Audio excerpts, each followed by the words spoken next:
ईमान का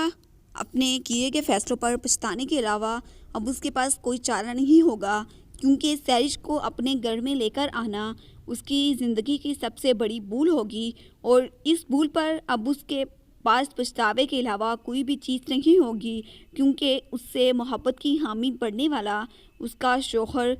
आहद उसका साथ देने से बिल्कुल इनकार कर देगा, क्योंकि सैरिश उसे अपने जाल के जंगल में ऐसा फंसाएगी कि वो ईमान की तरफ देखना भी गवारा नहीं करेगा। बात तो सुनना दूर की बात है। उसका भाई आतिफ उसे बहुत समझाने की कोशिश करेगा, लेकिन आहद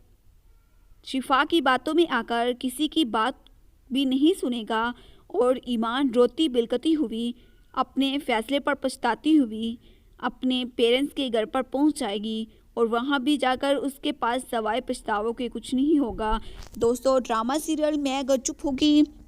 नेक्स्ट आने वाली एपिसोड में आप लोग देखेंगे कि ईमान जब शिफा और राहत को एक साथ देखेगी तो उसके लिए ये बात बर्दाश्त करना नामुमकिन हो जाएगा, क्योंकि शिफा अब उसे आंखें दिखाना शुरू हो जाएगी और उसकी किसी भी बात को हाथ में नहीं लाएगी और ईमान के लिए सब कुछ बर्दाश्त करना नामुमकिन हो जाएगा। और वो अपने शौहर से जब बात करेगी तो वो भी उसकी बात को किसी हाथ में नहीं लाएगा और उसकी बात को समझने से इनकार कर देगा और शिफा भी उसके घर को बर्बाद करने में कोई कसर नहीं छोड़ेगी। और ये सब सूरत हाल देखते हुए उसके आहत के बाबा जान और उसके भाई उसे बहुत समझाने की कोशिश करेंगे और ईमान की मोहब्बत का वास्ता भी देंगे, लेकिन आहत जो है वो बिल्कुल